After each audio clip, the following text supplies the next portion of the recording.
ساتھ میں اپنے دوستوں کے نشہ کرتا اور مجھے وہاں سامنے بلاتا۔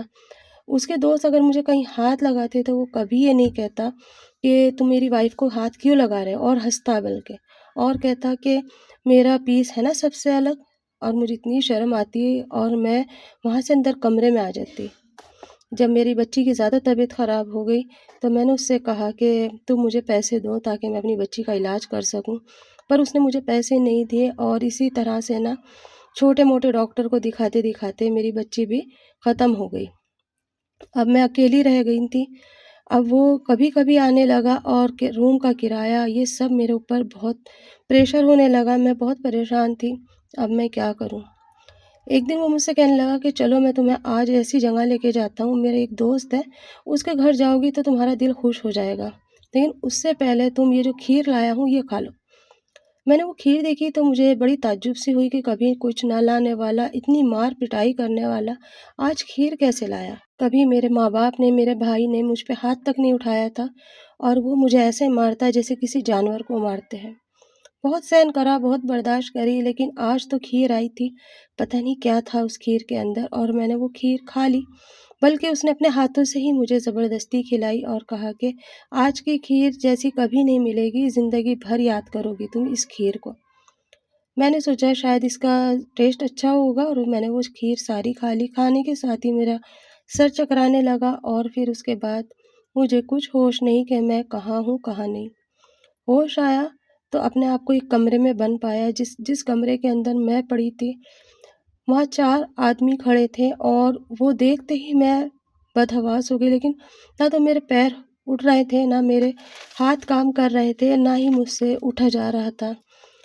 باری باری سے وہ آدمی آتے رہے اور جاتے رہے، میں خاموش پڑی رہی اور روتی رہی۔ پھر جب مجھے تھوڑا میرا بدن کام کرنے لگا، 8 دن کے بعد صحیح طریقے سے میرے ہاتھ پیر اٹھے، میں نے اپنے آپ کو سمیٹا اور پوچھا کہ میرا ہسبینڈ کہاں ہے؟ انہوں نے کہا تمہارا ہسبینڈ تمہیں بیچ کے یہاں سے چلا گیا۔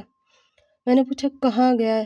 تو بولا کہ جہاں سے وہ آیا تھا وہ چلا گیا، یہ تو ہمیں بھی نہیں پتہ، لیکن ہاں تمہاری یہاں پہ نیلامی ہوئی تھی اور اس میں ہم نے تمہیں لے لیا۔ یہ سن کے مجھے بڑا تعجب ہوا اور مجھے بہت رونا آیا۔ ایک نرک تو وہاں تھا، پر ایک نرک میرے لیے یہاں تھا۔ یہاں میں نے ان سے کہا کہ میں یہ گندا کام نہیں کروں گی، تو انہوں نے مجھے بہت مارا، اور پھر مجھے نشے کی دوائی دی گئی، ایسی دوائیاں بھی دی گئی جس سے کہ من وچلت ہو جائے۔ آپ سمجھ سکتے ہیں کہ وہ دوائیاں کیسی ہوتی ہیں۔ میں بہت پریشان تھی، دماغ کام نہیں کرتا تھا، نشے کی وجہ سے ہاتھ پیر میرے گرے گرے رہنے لگے، اور مجھے انجیکشن لگائے جاتے تاکہ میں اپنے کام پہ کھڑی ہو سکوں۔ رفتے رفتے 1 مہینہ گزر گیا، انتظار کرتے کرتے میں تھک گئی کہ کیا پتہ آ جائے، مجھے لے جائے یہاں سے، اس نرک سے، پر وہ پلٹ کے نہیں آیا۔ اس نے کبھی مڑ کے ہی نہیں دیکھا کہ میں کہاں ہوں۔ کیا اسی لیے اس نے مجھ سے پیار کرا تھا؟ اتنی کم عمر میں اس نے مجھ سے پیار کر کے میری پڑھائی رکا کر کے، اور اس نے مجھے یہاں چھوڑ دیا، اس دلدل میں چھوڑا جس دلدل سے میں کبھی باہر ہی نہیں نکل سکتی۔ روز لوگ آتے ہیں، نوچتے ہیں اور چلے جاتے ہیں، لیکن ہاں یہ ہے کہ اس کے ظلموں سے تو میں بچ گئی، لیکن دلدل میں پھر سے پھنس گئی۔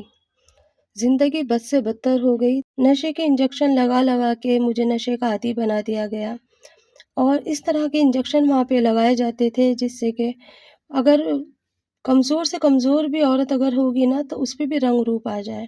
میں دکھنے بھالنے میں اچھی تھی، کم عمر تھی، اور پھر اس کے ساتھ ساتھ مجھے انجیکشن دوائیاں بھی دی جا رہی تھی جس کی وجہ سے میرا رنگ روپ نکھر کر آنے لگا۔ ایک دن میں نے ان سے کہا جس جگہ پر میں تھی کہ مجھے ایک بار وہاں جانا ہے جہاں سے یہ کہانی شروع ہوئی تھی، لیکن انہوں نے یہ کہا کہ کیا بھروسہ تمہارا، کبھی تم وہیں رک گئی تو؟ میں نے کہا وہاں تو مجھے کوئی بھی نہیں اپنائے گا، اور میں رہنا بھی نہیں چاہتی، کیونکہ اب نہ تو میرے پاس میری عزت بچی ہے اور نہ میرا جسم اس قابل رہا ہے کہ میں وہاں پر رہوں۔ نشے کی عادت نے تو میری اور بھی عادت بیکار کر دی ہے۔ پتہ نہیں کیوں جو وہاں کی آنر تھی میرے اوپر ترس آیا، یا پتہ نہیں کیا بات تھی، اس نے مجھے کہا کہ ٹھیک ہے تم جا سکتی ہو، ہمارا آدمی تمہارے ساتھ جائے گا۔ میں ایسے تو نہیں جا سکتی تھی، میں نے اپنا تھوڑا سا حلیہ چینج کرا، اور پھر جا کر کے میں نے اپنے گاؤں کے اندر دیکھا، وہاں میں نے اپنے روپ کو اس طرح سے کر لیا تھا کوئی پہچان ہی نہیں سکتا تھا، اور کچھ اپنے آپ کو ڈھانک بھی لیا تھا میں نے۔ جب میں اپنے گھر کے پاس سے گئی تو پتہ چلا کہ میرے باپ کا تو انتقال ہو چکا تھا اور میری ماں ہم روتی رہتی تھی۔ اندر جانے کی تو ہمت ہی نہیں تھی کیونکہ سامنے سے ہی مجھے میرا بھائی بھی نظر آیا تھا۔ گاڑی کے اندر سے میں بیٹھ کے یہ سب دیکھ رہی تھی اور اپنا گھر یاد کر رہی تھی۔ تھوڑی دیر کے بعد جب میں آگے گئی تو پڑوس میں سے ایک عورت ملی مجھے جو پہچانتی تھی۔ وہ مجھے تو نہیں پہچان پائی، لیکن میں نے ان سے اس شخص کے بارے میں پوچھا کہ وہ کہاں ہے۔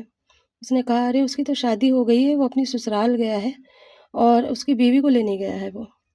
یہ سن کے مجھے بہت رونا آیا، لیکن اس وقت میں نہ روئی نہ کچھ کرا اور میں پھر سے اسی دلدل میں اسی جگہ پہنچ گئی جہاں اس نے مجھے چھوڑا تھا۔ یہ میری زندگی کس نے خراب کری؟ ایک تو میری کم عمر نے اور ایک میرے گھر والوں نے مجھے اتنی اجازت دے رکھی تھی کہ میں بے وقت کہیں بھی جا آ سکتی تھی۔ اتنا بھروسہ وہ کرتے تھے میرے اوپر۔ مجھے نہیں پتا تھا کہ ان کے بھروسے کو میں اس طرح سے توڑ دوں گی۔ آج میں اس جگہ پہنچ گئی جہاں سے میں کبھی نہیں نکل سکتی۔ نشے کی عادت نے مجھے ایسا کر دیا ہے کہ اب زندگی بھر میں اسی دلدل میں رہوں گی۔